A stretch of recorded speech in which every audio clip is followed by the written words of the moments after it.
All right, welcome to Alchemy with Melanie. Today for our daily reading. Um, what's coming through today is leaning into the universe. So, from our ego's perspective, it's very easy to panic when we think that things aren't going the way that we want them to. But rarely in life does anything ever go the way that we want it to, right? We think that we know what's best for us. We think that we know where we're going. We really try to control things and we try to, check all the boxes off of our list and we try to make things happen and we want who we want and we want what we want and we want to become who we want to be and we want life to go a certain trajectory, right? But again, like rarely does this ever go our way.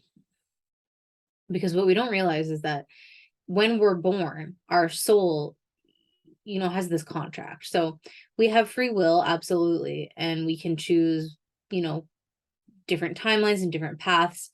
However,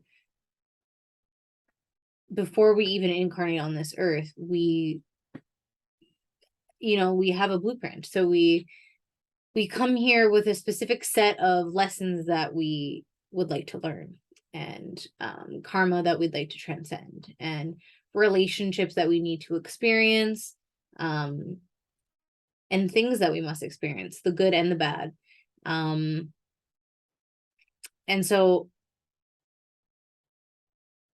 you might think that you're in control, but you're not. So because there's these blueprints in place,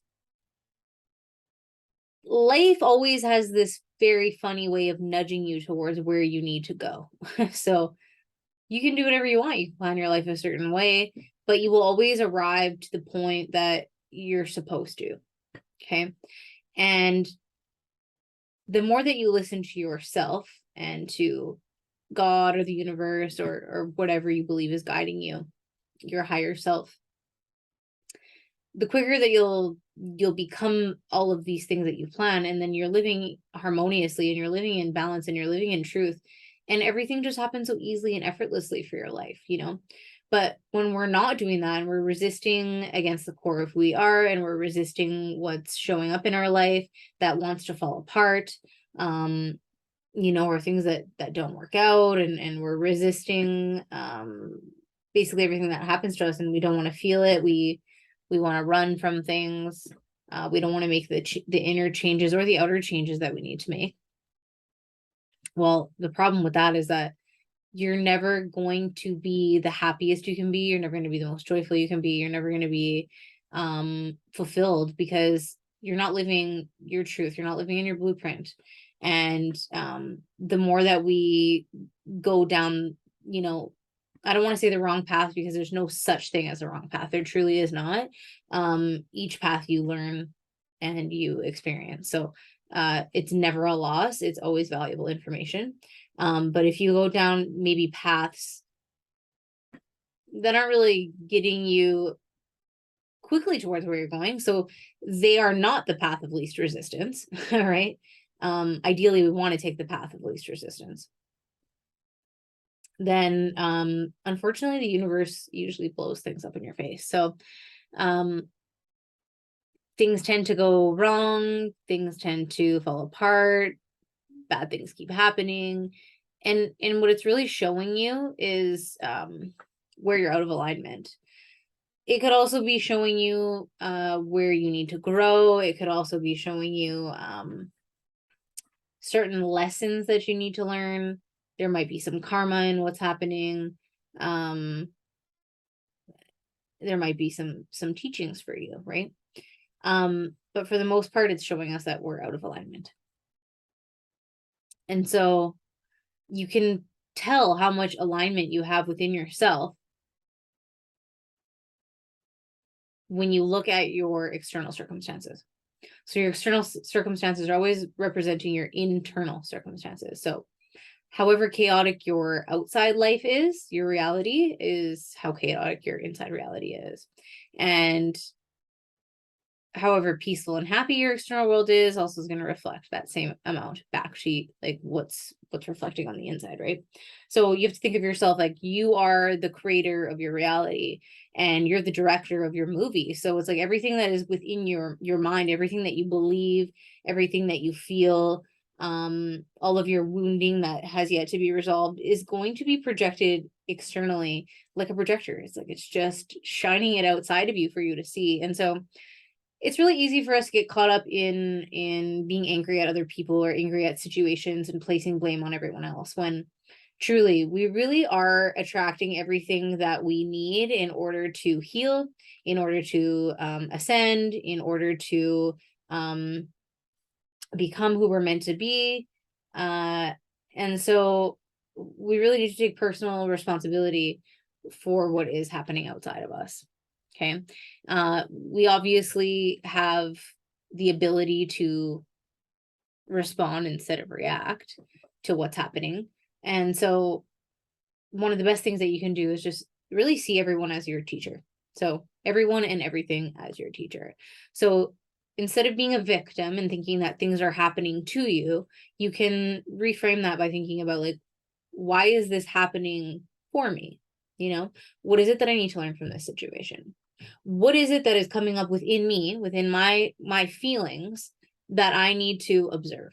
So, for example, if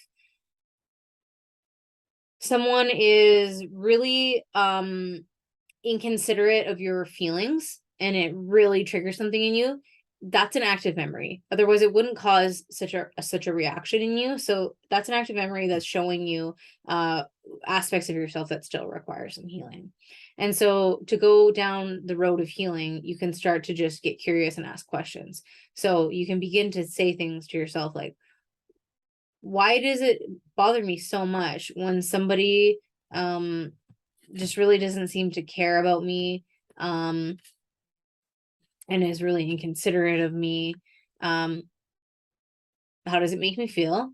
Where do I feel it in my body? And where have I seen this before? Because we inherit all of our belief systems from, ancestry, but also from conditioning and programming from society.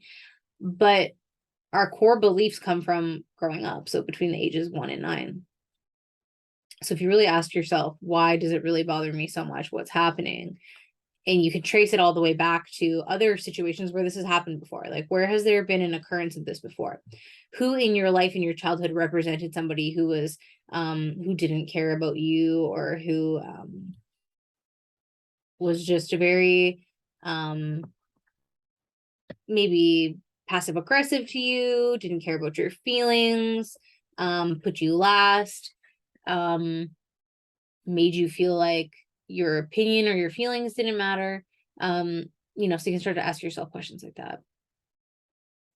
And that gives you a lot of clues about what you can start to heal. And the path of healing doesn't happen overnight. It's a series of questions that you ask and a series of actions that you take, and it's really a work in progress always, and it's you working with spirit in order to figure it all out, right? It's not something that is very in your face. It requires you to be very still and very quiet, to ask questions, to do things differently, to ask yourself why you do the things that you do, why you react to the things that you react. Why do similar situations keep happening in your life? Why do you keep ending up in the same relationships? Why do you keep ending up in the same situations? And there comes a time where you have to have a breakthrough of some sorts, right? So if we keep getting the same result and we don't like that result, the only time you're going to change it is when you have a breakthrough and you get sick and tired enough of your own bullshit, and sick and tired enough of these situations, that you decide, you know what, I want better for myself. I want more for myself, and I'm willing to do what it takes internally. I'm willing to do the healing. I'm willing to do the self work in order to produce these different results, and to live a life that feels more truthful to who I am, more aligned, a life that's more happy, a life with less fear, a life that's more fulfilling, and a life that has a lot more love in it, right? So this is just a small example of a way that we can work on our healing. There's many ways. Each of us is going to have a different way, and it's up to you to figure out which one works the best for you. Anyway, that's our little daily read, and hope to see you next time.